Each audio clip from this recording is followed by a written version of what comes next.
सब everyone, welcome back to my channel commerce वाली। आज की इस वीडियो में हम जो टॉपिक डिस्कस करने वाले हैं वो है characteristics of accounting, objectives of accounting and functions of accounting. इसकी लास्ट की वीडियोस में हमने जो डिस्कस किया था वो था गोल्डन रूल्स ऑफ अकाउंटिंग, और इससे प्रीवियस में जो हमने डिस्कस किया था वो था account, types of account, accounting, accountancy. अगर आप चैनल पे न्यू हैं तो इन दोनों वीडियोज़ के लिंक जो हैं डिस्क्रिप्शन में दे दिए हैं, आप वहाँ पर जाके उसको विजिट कर सकते हैं। Okay, so without wasting any time let's just start the video. So characteristics of accounting, accounting के कैरेक्टरिस्टिक्स क्या क्या है। अकाउंटिंग इज़ अ सेट और accounting is an art as well as a science. Science भी है accounting और एक art भी है। कैसे? Science means a body of knowledge. जैसे हम अगर देखें तो ये कंटेंट्स जो है वो बुक में हर जगह एक जैसा सेम सेम मिल सकता है, बट जो वे होता है किसी भी टीचर का या किसी भी स्टूडेंट का, वो फिर समझने का भी अलग होता है और समझाने का भी अलग होता है। तो अकाउंटिंग भी वही है। Accounting is an art as well as a science. Okay, second point, recording of financial transactions only. Accounting क्या करता है? फाइनेंशियल ट्रांजेक्शन्स को ही रिकॉर्ड करता है। फाइनेंशियल ट्रांजेक्शन्स क्या होती हैं? जो मॉनेटरी टर्म्स में हो जाए। थर्ड पॉइंट वही है, recording in the terms of money. जो टर्म्स इन मनी में हो जाए, अकाउंटिंग उन्हीं चीज़ों को रिकॉर्ड करता है। Okay, classifying. Classifying means accounting क्या करते हैं, वो सारी चीज़ों को ना क्लासीफाई कर देता है, छोटी छोटी कंटेंट्स में लिख देता है, तो वो क्लासीफाई वे में उसको सबको याद हो जाए, इसीलिए वो अकाउंटिंग क्या करते हैं, उसका एक मेन कैरेक्टरिस्टिक्स क्या होता है? Classifying. Okay, fifth one, summarising. Summarising means अगर हम बोलें कि अगर हम स्टोरी को पढ़ते हैं तो हम कैसे समरी वे में लिख देते हैं, उसको एक समराइज़ कर देते हैं, समरी के टाइप में लिख देते हैं। तो अकाउंटिंग भी वही करता है, सारी चीज़ों को समराइज़ कर देता है, छोटा कर देता है, जिससे हम ईजिएस्ट वे में उसको समझ पाएँ, उसको लिख पाएँ। Okay, six point, interpretation of the result.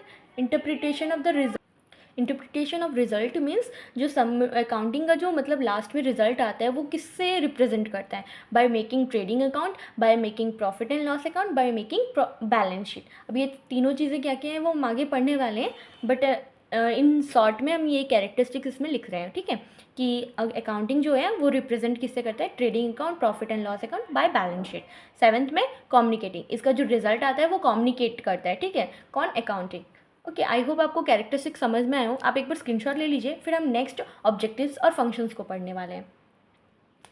So now objectives of accounting. Accounting के ऑब्जेक्टिव्स क्या क्या हैं? To keep the systematic record of business transactions. Accounting का मेन ऑब्जेक्टिव यही है कि वो सिस्टमेटिक रिकॉर्ड में, एक सिस्टमेटिक वे में बिजनेस ट्रांजेक्शन्स को रिकॉर्ड करता है। ओके, जैसे हम इन फ्यूचर सिस्टमेटिक वे में लिखा हुआ है तो हम ईजिएस्ट वे में ट्रांजेक्शन को समझ सकते हैं, फाइंड आउट भी कर सकते हैं, रिकॉल भी कर सकते हैं। तो उसका मेन ऑब्जेक्टिव अकाउंटिंग का क्या हो जाता है? यही हो जाता है। सेकेंड ऑब्जेक्टिव क्या होता है? To calculate the profit and loss. Obvious सी बात है, किसी भी बिजनेस को स्टार्टअप या फिर स्टार्टअप किस लिए करते हैं? प्रॉफिट करने के लिए, बट हमें कैलकुलेट तो दोनों ही करना पड़ता है ना, प्रॉफिट और लॉस। मतलब अगर हम बोल दें कि हम बिज़नेस स्टार्टअप कर रहे हैं तो ये श्योरिटी तो नहीं है कि लॉस होगा या प्रॉफिट होगा, दोनों में से कुछ भी हो सकता है। तो अकाउंटिंग हमें हेल्प करेगी किस चीज़ में? प्रॉफिट निकालने में और लॉस निकालने में। Third point, to know the exact reason leading to net profit and net loss. Same accounting क्या करता है? Exact reason leading find out करते हैं, किस लिए? नेट प्रॉफिट और नेट लॉस फाइंड आउट करने के लिए। To ascertain the financial position of the business. अब किसी भी बिजनेस की फाइनेंशियल पोजीशन क्या है वो किससे पता चलेगा? By making the accounting. Okay, उसकी हेल्थ, उसकी इनकम वगैरह सब किससे पता चलेंगे? By making the accounting. तो मेन ऑब्जेक्टिव इसका ये भी हो जाता है। To ascertain the progress of business from year to year. Obvious सी बात है कि अगर हम कंपैरिजन कैसे करेंगे, जब हमने लास्ट में ही अकाउंटिंग नहीं बना रखी पिछले साल की, तो इस साल से कंपैरिजन करने के लिए हमारे पास डाटा ही नहीं होगा। तो अकाउंटिंग हमें हर ईयर में बनानी चाहिए, लास्ट में, प्रेजेंट में, फ्यूचर में भी, जैसे हम कंपैरिजन कर सके कि हमारी प्रोग्रेस हुई है या फिर हमारा लॉस हुआ है, उनके बेसिस पे हम उन्हें कैसे सही कर सकते हैं। ठीक है, एग्जैक्ट चेंजेस कैसे ला सकते हैं और प्रोग्रेस कैसे कर सकते हैं, उसके लिए अकाउंटिंग की ज़रूरत पड़ती है। To prevent and detect errors and fraud. Fraud क्या है, एरर क्या क्या है, वो किससे पता चलेगा? ऑब्जेक्टिव्स ऑफ अकाउंटिंग से। ओके, मेन ऑब्जेक्टिव्स का वो भी हो गया। To provide information to various parties. Information provide कराता है किसको? पार्टीज़ को, इंटरनल पार्टीज़, एक्सटर्नल पार्टीज़ को। अभी एक्सटर्नल पार्टीज़ कौन हो गए? वो क्रेडिटर्स, लेंडर्स, इन्वेस्टर्स हो गए। अब internal parties director, managers etcetera. ठीक है, तो इन सारी चीज़ों को कौन इन्फॉर्मेशन प्रोवाइड करता है? बिजनेस के बारे में या फिर आपकी कंपनी के बारे में? Accounting. Okay, now I hope आपको ऑब्जेक्टिव्स भी समझ में आए होंगे, आप इसका स्क्रीनशॉट ले लीजिए। नाउ हम पढ़ते हैं functions of accounting. Functions of accounting क्या क्या होते हैं?